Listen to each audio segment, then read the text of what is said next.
If you're a woman who always feels like you're on the outside of things, like people like you, but they don't quite know you, you're not alone. You might be friendly, supportive, dependable. You try hard.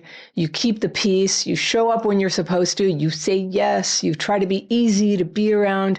And yet somehow the real closeness, the kind where you feel safe and known and like you belong, it doesn't land. You leave social events feeling tired or vaguely empty. You wonder why no one reaches out. You ask yourself if maybe you just don't click with people the way other people do. This kind of loneliness, where you're surrounded by people but you still feel separate, can be incredibly painful. And it tends to stick around year after year, even when everything on the surface looks okay. Over time, you might start to wonder if this is just your life now. But in my work, I've seen a pattern that may help explain why this happens, especially for women who experience trauma or chaos growing up. It's a behavior that I call covert avoidance. Covert avoidance isn't about isolating or withdrawing in obvious ways. In fact, people who are stuck in this pattern often look like they're doing everything right. They go to work, they have relationships, they smile, they participate. But underneath that surface, there's a quiet habit of keeping people at arm's length. And for some people, it's so automatic, they don't even realize they're doing it. You might feel, just too tired all the time to make plans or too busy to follow through on things that you said you'd do. You might say you'll go next time, but next time doesn't come. You might find yourself looking at your phone when someone's trying to connect with you or keeping conversations light when something real wants to be said. Sometimes covert avoidance looks like staying in a job that drains you or keeping friendships that never go deeper than small talk. It may show up in the way that you rarely tell people how you really feel, even people you trust, or how you stop yourself from making real commitments to people or to anything important because something about that feels too exposed. Now, none of this may feel like avoidance. You might think that you're tired or introverted or cautious. You might even think you're being kind, just not bothering anyone, not making demands. But when patterns like this repeat for a long time, when relationships stay surface level, when loneliness feels permanent, when your connections never seem to feed you, covert avoidance might be playing a role. Now, in my teaching, covert avoidance is a pattern that often develops as a way to manage stress and dysregulation. When a person's nervous system is overloaded, even ordinary connection can feel hard. They may begin stepping away just quietly, without even realizing it, always feeling like this is just for a minute, just for a day. Not because they don't care. They're stepping away because they're managing more than they can show. And by the way, if you're using avoidance to manage dysregulation, I'll tell you right now that the most powerful thing that you can do is to know the signs of dysregulation so that you can learn to re-regulate. So I've got a quiz. It's the starting place.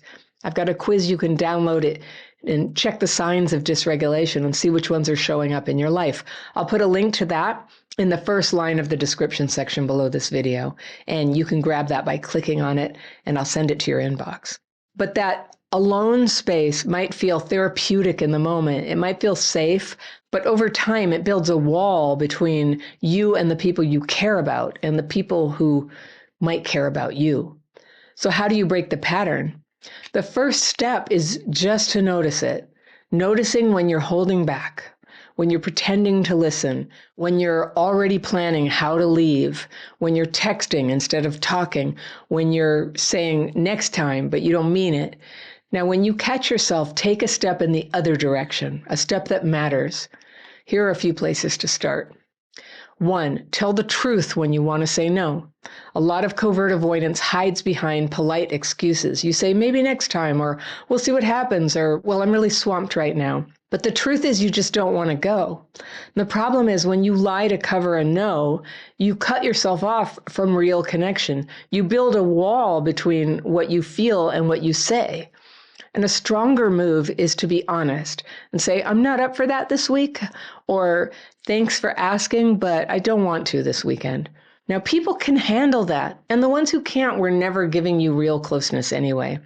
Telling the truth It feels risky, but it's the first step toward letting yourself be seen. Number 2 is catch the moment when you start to disappear. Most people who practice covert avoidance don't storm out of rooms. They just kind of fade away. They go quiet in the middle of a conversation. They let their attention slip to their phone. They leave mentally before they leave physically. If you know this is your pattern, try this. When you feel yourself shutting down, just stay one more minute.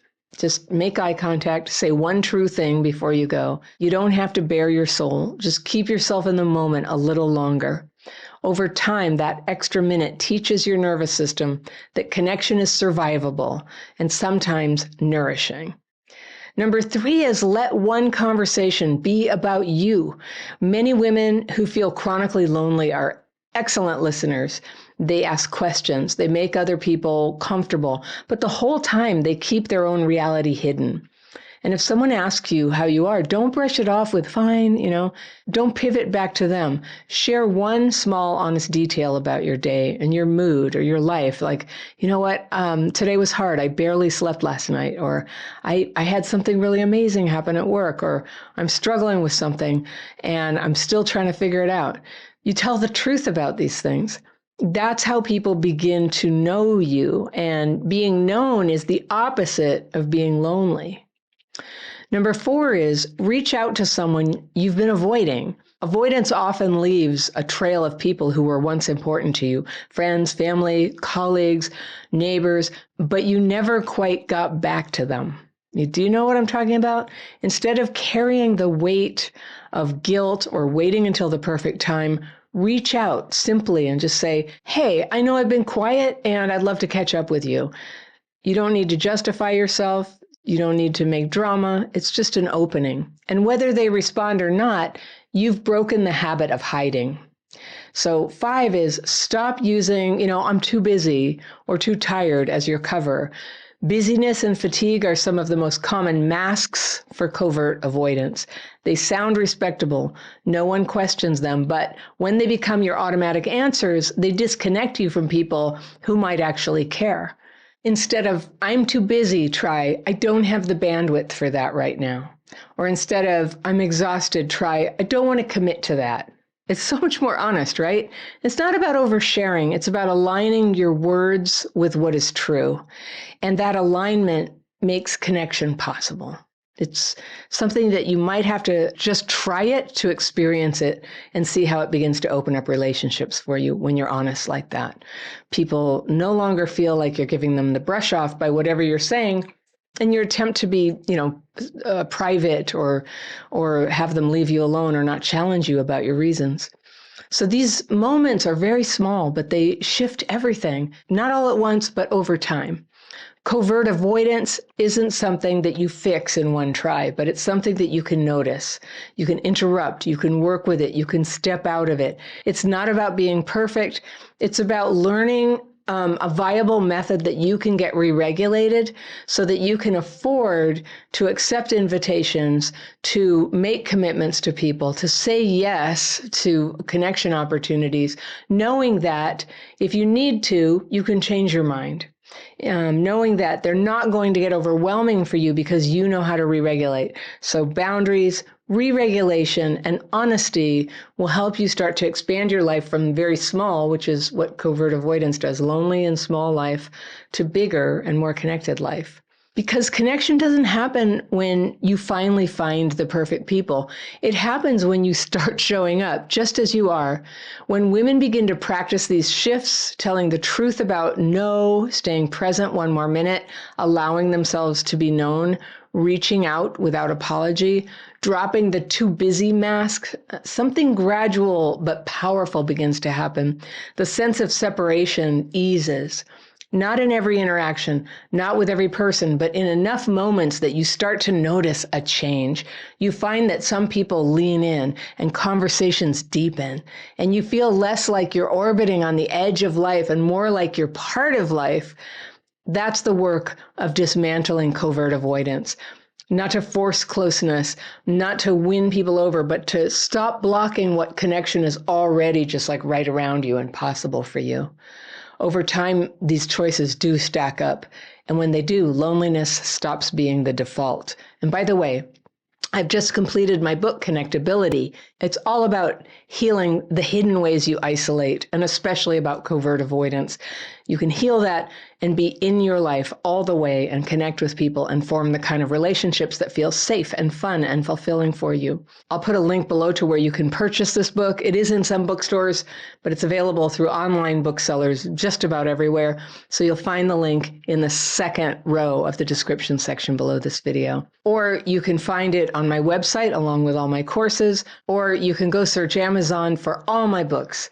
Coming Out of Isolation, Ending the Great Loneliness that is so often tied up with a traumatic past. This is a problem that takes practice to solve. So don't just stop at watching videos. Set yourself up with tools and with a community of people who are working on connectability too. And one place you can find that is in my membership program. We have this very vibrant online community where we have book clubs, people are reading my books, they're taking my courses, it's all included. You can find out more about that in a link down in the description section too, or on my website. Having tools and community can really accelerate your healing and help you master the art of re-regulating your nervous system so that you don't have to avoid people just to accomplish that. That's a lot of what avoidance is. Feeling like it's just going to be too dysregulating to be around people. So when you can re-regulate, you can gradually start to enter the world of social interaction again and have it feel good. Dysregulation is what drives covert avoidance in the first place. When your system is revved up or shut down, ordinary connection feels overwhelming. Avoiding, by staying busy, checking out, holding back, it becomes automatic. And the real turning point comes when you learn to bring yourself back to calm, when you can re-regulate. You don't have to avoid. You don't have to disappear. You can stay present long enough for connection to happen. So that's the work, noticing when you're dysregulated, using the tools that bring you back to center, and then stepping into connection from there. And this doesn't mean it's always easy or always comfortable, but it makes connection possible. That's why we do it slowly. We call it titration. We do it a little at a time. If you've been isolated a long time, I caution you against trying to suddenly run out into the world and connect with everybody. A little at a time is so much more sustainable. So when you keep practicing that, covert avoidance loses its grip and connection shows up in your life like the sun rising in the morning, just easily and naturally and without fail. You belong in the human family, and it's time for you to come on in and take your place. If you like this video, I've got one that you're going to love right here, and I'll see you very soon. It can begin to feel like an addiction where you almost want to feel overwhelm or exhaustion, because then you can give yourself permission to just lie down and keep isolating.